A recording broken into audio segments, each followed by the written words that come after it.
Hola, ¿qué tal? Muy buenas noches, feliz inicio de semana para todos ustedes. Un gusto compartir este espacio y los temas de análisis que hemos preparado para ustedes.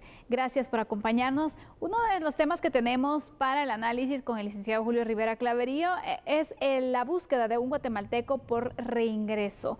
Así que este es uno de los temas. Licenciado Clavería, muy buenas noches, ¿cómo está? Buenas noches, Sandy. Buenas noches a todos los amigos en casa. Gracias por permitirnos estar en sus hogares. Y bueno, recuerde que aquí también le informamos de lo que pasa en el mundo. Andrés Estrada nos mantiene informados. ¿Cómo estás, Andrés? Buenas noches. ¿Qué tal? Feliz noche, Sandy. Licenciado Clavería, hay mucha información a nivel internacional en Ucrania. Específicamente en la capital continúan los ataques. La semana pasada fueron una gran cantidad de ataques en la región de la capital, pero con misiles. El cambio esta semana es que los ataques se están realizando con drones. También vamos a hablar sobre la situación que está pasando en Brasil, porque por primera vez se enfrentaron cara a cara los dos pesos pesados de estas próximas elecciones en Brasil, la segunda vuelta, Lula y Bolsonaro. ¿Qué pasó? Lo tendremos en tan solo unos minutos. La oficina del fiscal de los Estados Unidos para el Distrito Medio de Pensilvania anunció que Luis Fernando Escalante, de 43 años, originario de Huehuetenango, fue acusado por un gran jurado federal por cargos de reingreso ilegal. Según el fiscal federal Gerard Caram, la acusación formal señala que el 5 de mayo de 2021 Escalante fue expulsado de los Estados Unidos a través del puesto de Santa Teresa, Nuevo México, rumbo a Guatemala, pero volvió a ingresar sin recibir autorización legal. Además, la acusación también detalla que Escalante fue encontrado el 7 de junio de 2022 en el condado de Dauphin, Pensilvania. El caso fue investigado por el Servicio de Inmigración y Control de Aduanas ICE, por sus siglas en inglés, y el Departamento de Policía de Guatara. La pena máxima según la ley federal por este delito es de 2 años de prisión y un periodo de libertad supervisada después del encarcelamiento junto a una multa. Muy bien, entonces vamos a iniciar con este análisis de este guatemalteco que está siendo buscado por los Estados Unidos. Licenciado Clavería, tenemos entonces este caso, el reingreso ilegal, que es uno de los motivos entonces por los cuales se ha buscado a este guatemalteco, y vemos que es una situación que lo hemos hablado acá, ¿no? Cuando se busca viajar a Estados Unidos, se detiene, se regresa y muchas personas lo vuelven a intentar, y vemos aquí casos incluso que se van ejemplificando. Ese va a seguir siendo un problema muy grande y muy serio para los norteamericanos, porque estos intentos de reingreso al territorio norteamericano van a ser una constante, Sandy. Yo creo que esto es muy difícil de detenerlo y no veo una solución al corto plazo, a menos de que pudiéramos nosotros como país desarrollarnos, pero eso es otro tema.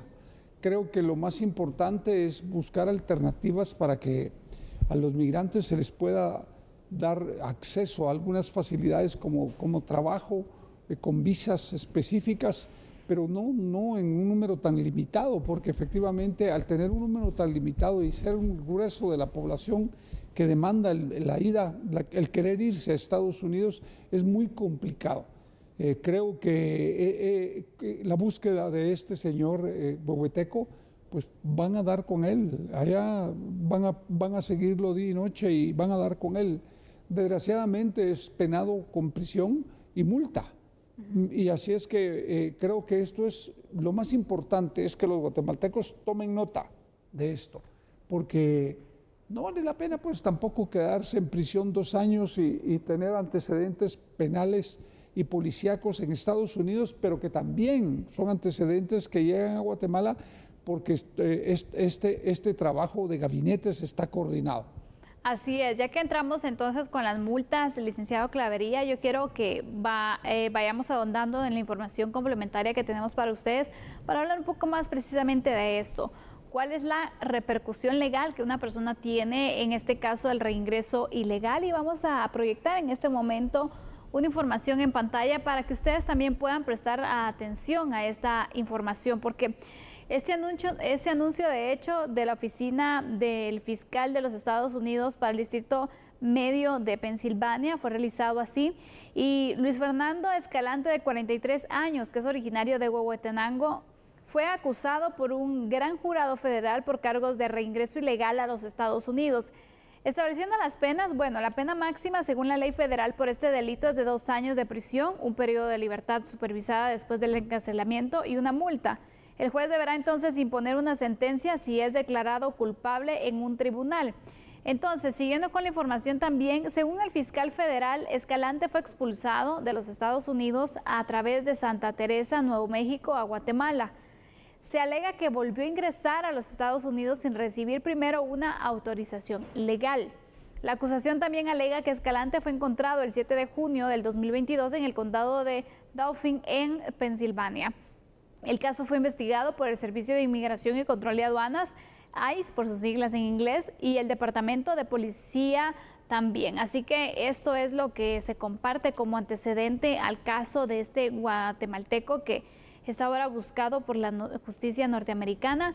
Y aquí probablemente generará dudas, ¿no? El hecho de, bueno, pero ¿cuántos no los deportan y regresan? ¿Cuántos no pues ven truncado el llegar a los Estados Unidos y lo vuelven a intentar? El punto es que en muchas ocasiones también no se dan cuenta las autoridades. Entonces, vamos a diferenciar estos casos, licenciado Clavería, porque este caso sí está siendo requerido y porque hay otros en los cuales pues no pasa lo mismo. Pues yo creo que posiblemente están ejemplarizando, pero creo también que posiblemente ese es el próximo paso a seguir. Creo que de ahorita en adelante van a tener mucho más control informático sobre las personas del reingreso, los van a capturar y los van a dejar detenidos, por lo menos el tiempo, que es los 2 años que se estipulan, más el cobro de la multa. Porque el problema para ellos es que efectivamente esos antecedentes, si bien esos antecedentes no tienen efectos en Guatemala, sí aparecen, porque efectivamente hay una coordinación policial en Guatemala con los norteamericanos en temas migratorios, especialmente por el tema del coyotaje, y creo que de alguna manera pues todo esto va a tener alguna repercusión posterior en los guatemaltecos que hayan sido ya deportados, criminalizados por reincidencia en materia migratoria.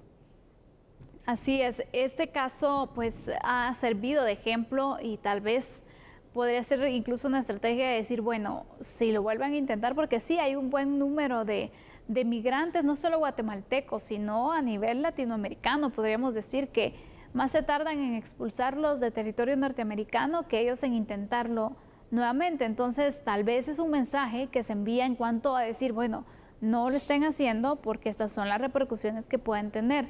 Porque imagínense usted, ya estamos hablando de un juicio, ya estamos hablando de que es un procedimiento al final que puede marcar a la persona. Entonces, también casos que casi no se ven o no se han ido divulgando, como en esta ocasión, pero que sin duda alguna las leyes de Estados Unidos también son claras, ¿no? Sí, definitivamente yo sí creo que en ese sentido las leyes norteamericanas pues sí se aplican rápidamente, y usted va a ver que esta persona en el momento que sea detenido va a ser juzgado muy rápidamente y condenado. Además, aparte al pago de la multa, y aquí no hay ningún chance de que pueda salir rápidamente, va simplemente cumplir sus 2 años. Yo creo que esto es un mensaje, es un ejemplo para los guatemaltecos, y por lo tanto los guatemaltecos que quieren volver a reintentarlo tienen que ser muy cuidadosos, porque el precio, como ya les dije, son 2 años en prisión, y de verdad, Sandy, es muy difícil después tratar uno de limpiar sus antecedentes para buscar trabajo o para cualquier otra cosa, porque si bien es cierto que posiblemente no le van a aparecer, o puede ser que cuando regresen a Guatemala sean fichados por haber sido deportados y haber cumplido una condena allá. Es que hoy el mundo está interconectado y las policías están interconectadas, y es una colaboración mundial en algunos temas que son importantes para algunos países. Tráfico de migrantes, trata de personas para los norteamericanos, y drogas. Exactamente. Así es de que se da a conocer esta noticia, se espera también la reacción de los migrantes, pero yo no sé qué tanto se pueda tomar en cuenta cuando hay necesidad, cuando hay hambre. Y dice uno, bueno, voy a probarlo, quién quita y no me toca la suerte de estar entonces en esa situación, sino que al final pueden lograr su objetivo, porque recordemos, viajar también de esta forma ilegal es una ruleta rusa, Sí. en todos los sentidos que lo podamos ver, y esta parte legal también es una de ellas que se va agregando. Se la están jugando desde el momento que salen de aquí, los que están reintentándolo porque pueden tener problemas en México con el tema de la criminalidad, desgraciadamente, que es una realidad, y al llegar a Estados Unidos, pues con las autoridades migratorias y las autoridades policiales, porque ahora entre ellos también hay una coordinación mucho más exhaustiva por lo que yo he ido viendo, y ICE, que es la policía, digamos, migratoria, y la policía y la Guardia Civil allá, más las policías estatales están coordinando el trabajo para la detención de migrantes. Y creo que en esa línea migrar va a resultar cada vez más complicado, Sandy. Ese es el problema. Yo veo que cada vez va a ser más complicado. Eso no significa que se vaya a detener la migración, simplemente que se va a complicar más. Así es, vemos entonces este caso que le hemos expuesto, están buscando a este guatemalteco originario de Huehuetenango, y pues esta es la acusación que se hace en su contra. Vamos cerrando así este tema, pero la migración sin duda alguna es una situación que debemos ir analizando. Cuando regresemos continuaremos hablando del tema, pero enfocado en otra área. ¿A quién hay que frenar? ¿A los migrantes o a los coyotes? Les dejo a ustedes la pregunta, regresamos enseguida.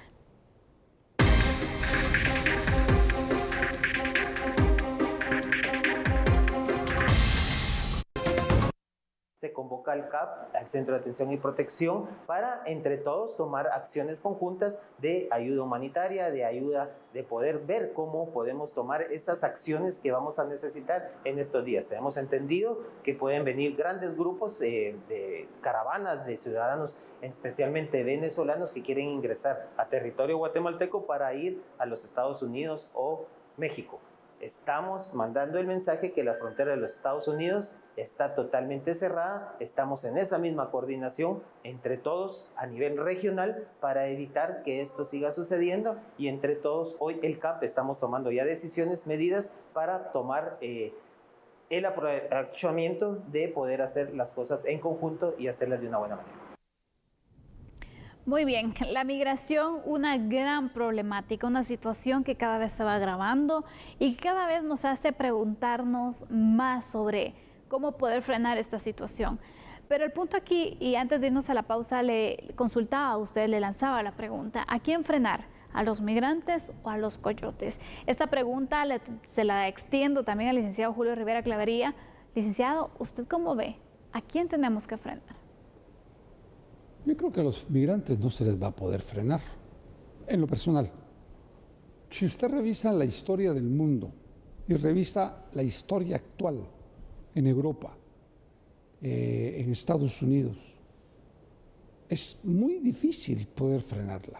Se puede contener momentáneamente, pero no se puede frenar, porque la problemática es de hambre, falta de oportunidades, y la gente por buscar mejoras para su persona y su familia, busca alternativas para llegar. Frenar los migrantes significaría resolver los problemas políticos, económicos y sociales de los países. Y no es tan simple. El mundo está en una crisis profunda. Y usted, los guatemaltecos que me están viendo, pueden verlo. Hay una crisis profunda de guerras, que no es solo la guerra de Ucrania con Rusia como uno cree. Hay 40 guerras más en el Medio Oriente, en Asia, en todos lados. Y entonces creo que el problema es muy complicado, porque las migraciones se suceden por oleadas, y ha tocado oleadas muy grandes en Europa en las que no hayan ni qué hacer. Y creo que los norteamericanos están haciendo un gran esfuerzo por contenerla, pero yo creo que la solución parte de eso. resolver la problemática económica, política y social. Porque con meter preso a los coyotes e incrementar las penas, lo único que estamos haciendo es haciendo que los cobros que hacen los coyotes a los migrantes se dupliquen o tripliquen o cuadrupliquen en el futuro. Lo que sí es, sin duda alguna, yo coincido con el punto del licenciado Clavería, que los migrantes es difícil frenarlos, porque aparte de esto, recordemos, las razones que los obligan a ellos migrar no han cambiado. Entonces, si queremos hacerlo, es de buscar mejores oportunidades para ellos, desarrollar a los países, cambiar las realidades en cuanto a la seguridad, en cuanto a la economía, al empleo, a las oportunidades que se pueden ir dando, y así ya le podemos decir, bueno, aquí están las condiciones para que se queden, pero les decimos no se vayan, pero tampoco se les está dando esa oportunidad que tanto están buscando, las posibilidades también de mantener a su familia y de hacer algo también por la misma. Entonces está complicada esa parte. Y con los coyotes, frenar a los coyotes, es que ya se salieron de control también, y sería bueno que se pudiera restablecer y poder implementar y profundizar más con los operativos, con los planes que se tengan también para poder erradicar estos grupos que sabemos han ido aumentándose, se han ido aprovechando también cada vez más de la necesidad de los migrantes, y han utilizado también a los propios migrantes para cometer otros objetivos, otros ilícitos, como para que lleven armas, para que lleven drogas, secuestrándolos. De verdad, es que también esta es la otra cara de los coyotes.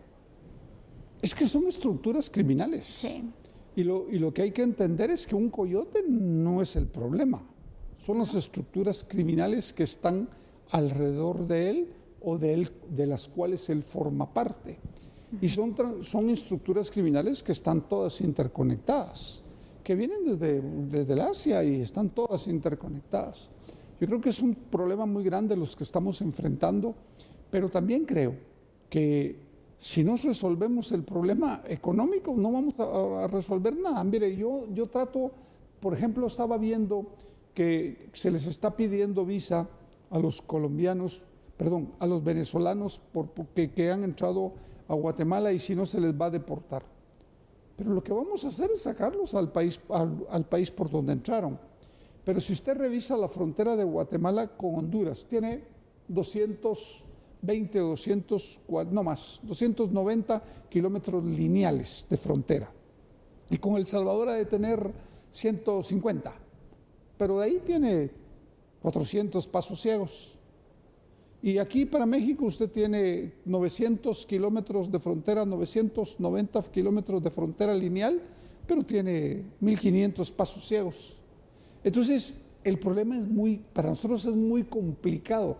No es tan simple como se plantea. O sea, políticamente es fácil plantearlo, operativamente no es fácil resolverlo, porque cuando el hambre aprieta, uno pasa por donde se puede.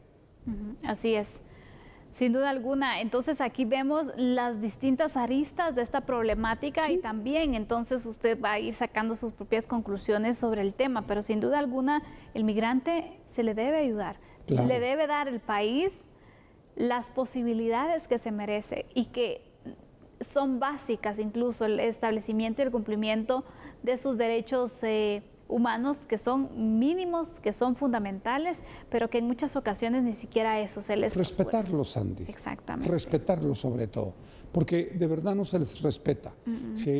Los mismos funcionarios de gobierno les roban, y eso es una realidad que se vive en muchos países. Usted lo sabe perfectamente, no solo en Guatemala, en muchos países, desgraciadamente, sí. Son víctimas. Así es.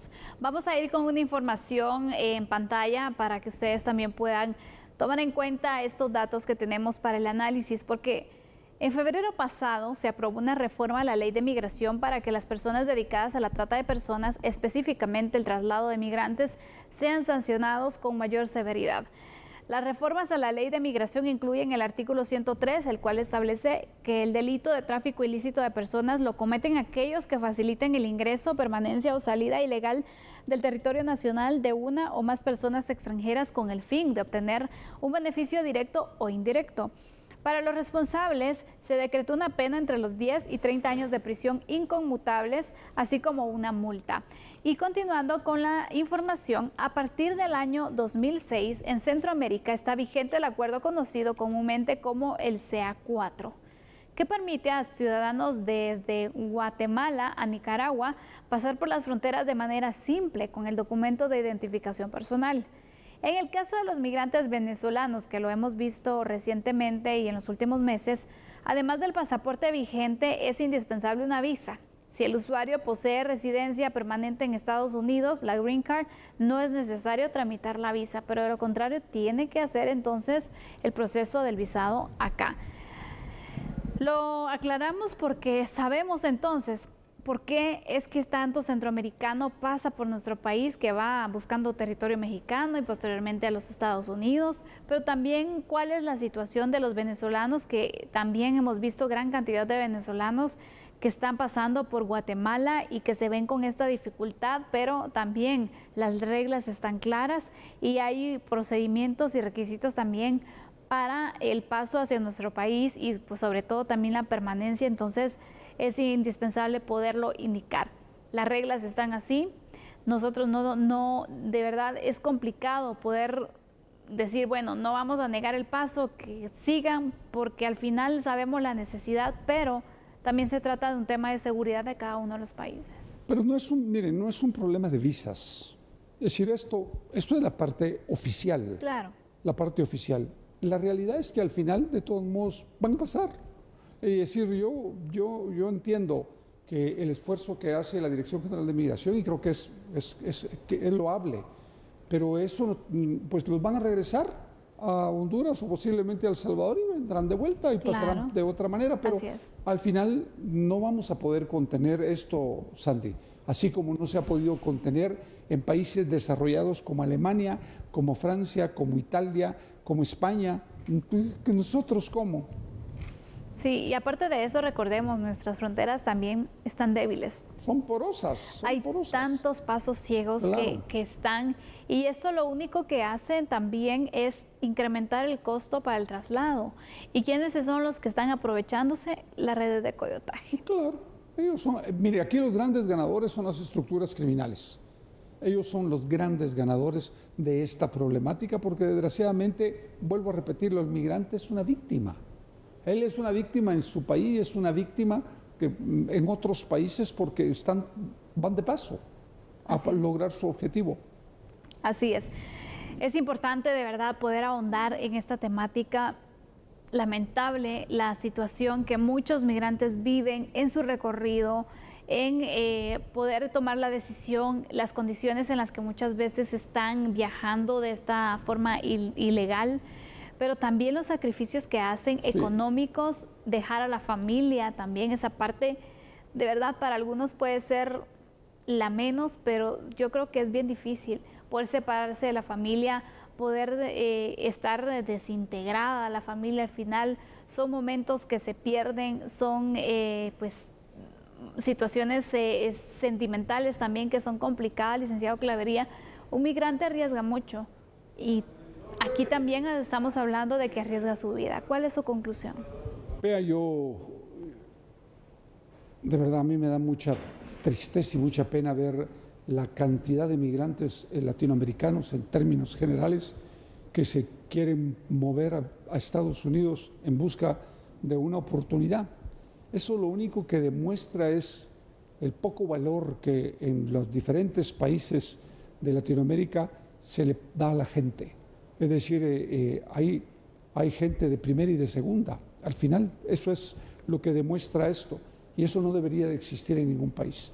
Latinoamérica, en términos generales, son países en los que la pobreza reina, en los que la miseria alcanza muchísima gente y en los que efectivamente hay que hacer cambios de fondo para que la gente tenga oportunidades y viva mejor. Así es.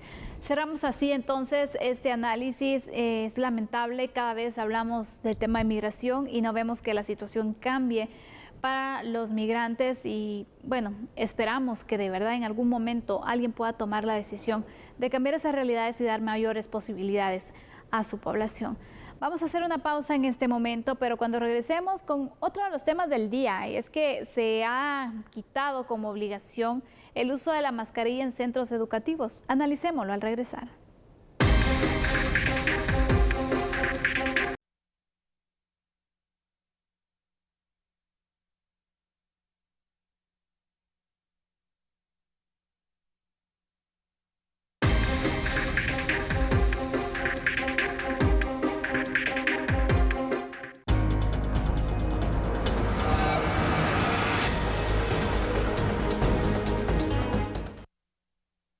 La cartera educativa reformó una de las normas sanitarias para la prevención del COVID-19, por lo que queda de manera voluntaria el uso de mascarillas. El acuerdo ministerial es para todos los centros educativos, ahí dice todos los niveles y todos los sectores, entonces no hace ninguna excepción. Las vacunas pues están ahí disponibles, los maestros, tenemos un 96% de maestros vacunados con su esquema completo. La vacuna también es voluntaria y el uso de la mascarilla también es voluntario. Así es de que la decisión ya la tomará cada uno de los padres de familia y nosotros vamos a respetar la decisión de los padres de familia y de los maestros que también decidan seguir usando la mascarilla.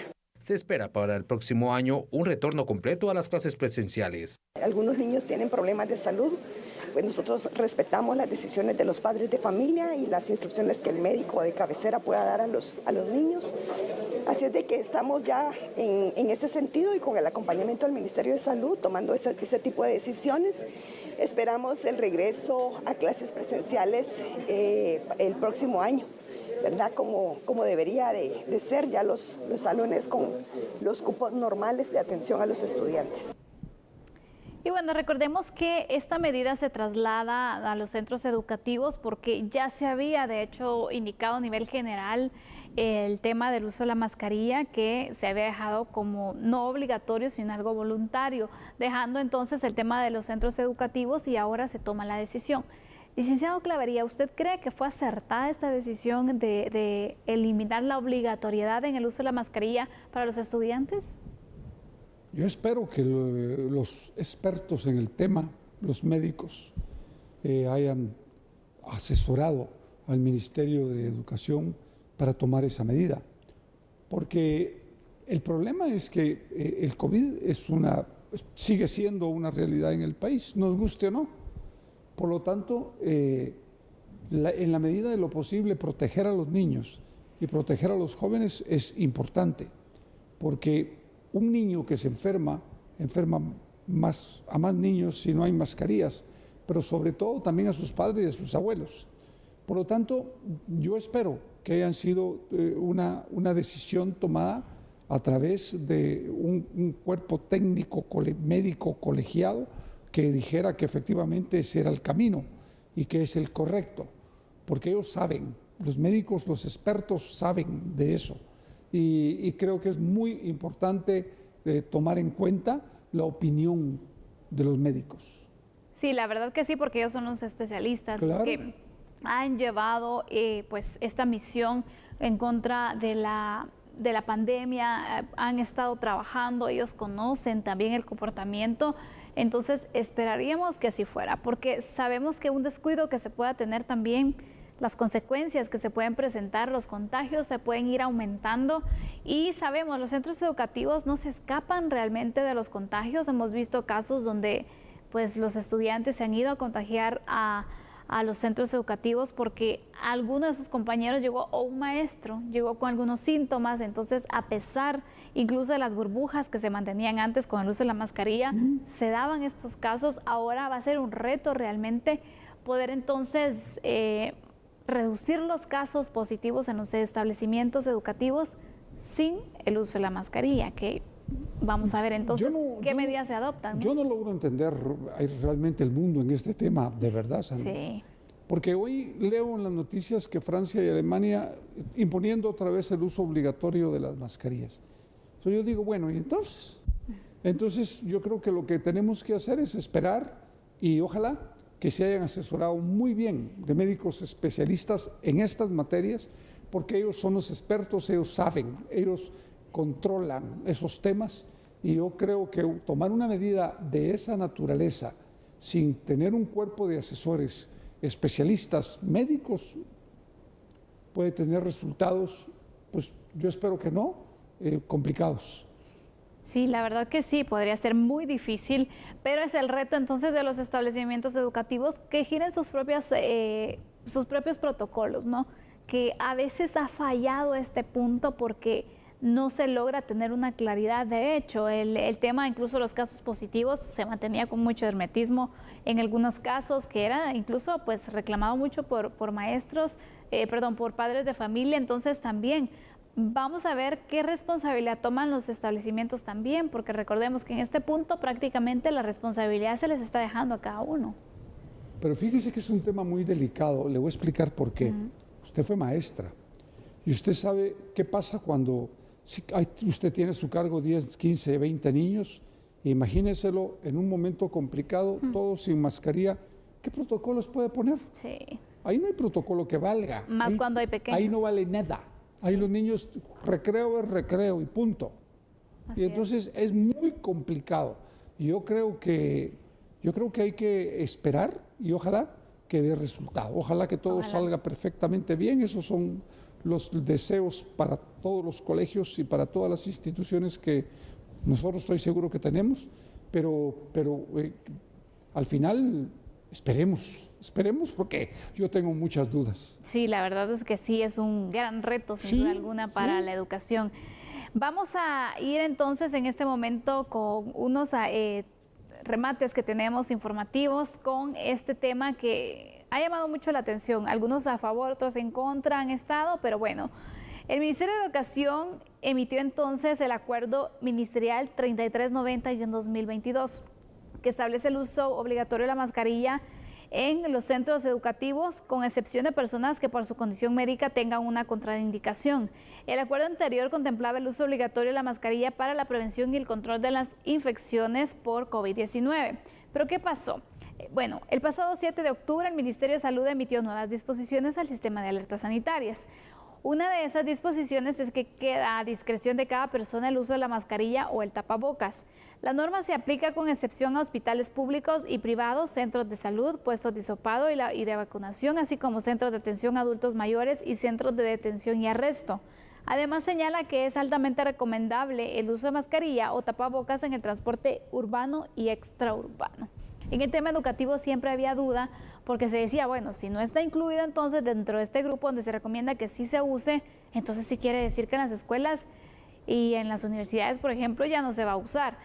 A ver, aquí también, licenciado Clavería, es importante hacer énfasis en que también no se puede venir y solamente reclamar al docente, a los que dirigen el centro educativo, sino que los padres de familia tienen que tomar la decisión. Creo que hasta este punto debería ser algo, dicen, no es obligatorio, es voluntario. Si el niño quiere y los padres de familia quieren que su hijo se cuide, entonces ya es una decisión de ellos y que se va a traducir entonces a que envíen y que eduquen a su hijo también a poderse cuidar. Porque también hay que reforzar ciertas medidas de prevención, no solamente es el uso de la mascarilla, que sería lo recomendable según los médicos, pero también el lavado de manos, correcto y constante, ¿no? Por mencionar algunos. Es que vea, yo la escucho, pero la realidad es que yo me imagino los colegios en ese momento, imagínese usted preprimaria, primaria, básicos, ¿cómo hace usted para controlarlos? Muy complicado. ¿Cómo? ¿Cómo hace un director para poderlos controlar o los maestros? Es imposible. Sí, y cuando era obligatorio incluso era complicado poderlo hacer y el riesgo ahí estaba también. Ahora imagínese usted los padres de familia que sus hijos pueden resultar infectados, van a reclamar. ¿Y cómo? No se puede reclamar. La realidad es que es muy difícil. Mire, yo trato de entenderlo, pero lo veo complicado.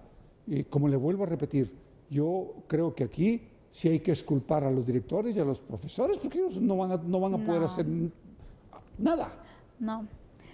Y ya para ir concluyendo entonces, la verdad es que sí, los padres de familia van a jugar un papel muy importante en este sentido para la prevención, porque ellos son los que van a tener que ir reforzando también las medidas con sus hijos, que creemos que ya llevamos más de 2 años en pandemia, que ya debería estar entonces este tema reforzado. Por ejemplo, cómo estornudar correctamente, por ejemplo. Claro. Algunas de las medidas de lavado de manos que también es necesario poderlo reforzar. Entonces los padres de familia también van a tener una responsabilidad y un papel muy importante en esta nueva fase para los estudiantes con el tema del uso de la mascarilla. ¿Van a dejar que sus hijos la sigan usando o al menos van a intentarlo, o definitivamente ya se cansaron? Bueno, hijo, ya estuvo, se quitan la mascarilla, porque hay padres que también ya no la están usando. Hay que ser realistas. Pues yo creo que por ejemplo, las veces que me han invitado a salir a dar conferencias, veo que ya las mascarillas casi que nadie las usa. Así es. Pero el problema es que el COVID sigue. Y ese es el punto, Sandy. El punto es que esto no ha terminado. O sea, por mucho que nosotros digamos que ya pasó, no ha pasado. No. Entonces creo que esto es lo más importante. Seguir tomando las medidas, ponerse la mascarilla, lavarse las manos constantemente con agua y con jabón, por lo menos, porque la distancia social ya no se guarda. No. Cerramos así entonces este tema que ha causado polémica. De hecho, algunos están a favor, otros en contra. Bueno, cada quien es responsable. Vamos ahora a continuar con otras noticias, porque este 17 y 18 de octubre se llevará a cabo el Congreso Centroamericano de Descentralización y Desarrollo Territorial, en donde participarán representantes municipales centroamericanos y de República Dominicana. Con la participación del Gobierno de Guatemala y asociaciones municipales que conforman el Sistema de Integración Centroamericana SICA, se desarrolló el Congreso de Descentralización, en donde se busca el fortalecimiento de actores clave. Vamos a abordar, discutir y analizar todos los temas relacionados con descentralización, obviamente una descentralización financiera, administrativa, política, pero sobre todo, y la mejor intención es construir un plan de acción ahora, producto de este Congreso, para presentarlo a los jefes de Estado y que a nivel de jefes de Estado en la SICA, en el Sistema de Integración Centroamericana, pueda ser tema de debate, de discusión y de un acercamiento entre los gobiernos centrales con los gobiernos locales, tal y como está sucediendo en Guatemala. Gerardo Díaz, gerente del Instituto Nacional de Administración Pública, se refirió al respecto. Y bueno, el señor presidente de la República, el doctor Alejandro Yamatei, ha impulsado muchísimo los procesos de descentralización de la administración pública en Guatemala como un mecanismo de acercar los servicios públicos a la ciudadanía y a la población que vive en el territorio nacional. De esa cuenta se nos ocurrió realizar un congreso que nos permitiera encontrarnos como países hermanos centroamericanos y del Caribe, como miembros del SICA, y poder compartir precisamente esas buenas prácticas que han existido en los procesos de descentralización y desconcentración, y discutir y emular algunas buenas prácticas y compartir con los países hermanos precisamente esos mecanismos efectivos de acercar esos servicios públicos. Según los organizadores del evento, se busca establecer las bases para la formación de las municipalidades para mejorar su funcionamiento. Y bueno, el impacto por la pandemia, la guerra entre Ucrania y Rusia continúan elevando el nivel de pobreza a nivel latinoamericano, así lo dan a conocer autoridades de Naciones Unidas.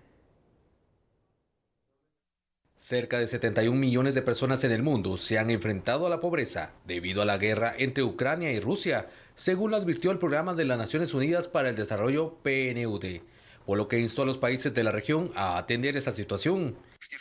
Durante 2 años consecutivos, por primera vez en 30 años de informes, se indicó que el índice de desarrollo humano estaba retrocediendo en todos los países del mundo. Entonces, este es un contexto muy diferente y difícil en el que tratar de abordar el tema de la erradicación de la pobreza. La dura verdad es que la cantidad de personas que viven en la pobreza extrema está saliendo día a día, y con la crisis económica, una potencial recesión mundial, esto va a empeorar. Es por eso que necesitamos datos inteligentes que los gobiernos necesitan para tomar decisiones difíciles. Las restricciones presupuestarias las dictan claramente, pero también una comprensión de lo que significa invertir en un área urbana versus una rural, para hombres y para mujeres, para jóvenes o personas mayores. El nuevo índice de pobreza multidimensional detalla que antes del impacto de la pandemia, 72 países habían reducido significativamente la pobreza. El informe anticipa que es probable que muchos de los esfuerzos por erradicar la pobreza en línea con los objetivos de desarrollo sostenible se hayan frustrado. Y bueno, así sí finalizamos la información nacional y el análisis. Gracias, licenciado Clavería, por acompañarnos. Lo esperamos mañana. Buenas noches, Sandy. Buenas noches a todos los amigos en casa. Vamos a hacer una pausa en este momento. Regresamos con noticias internacionales.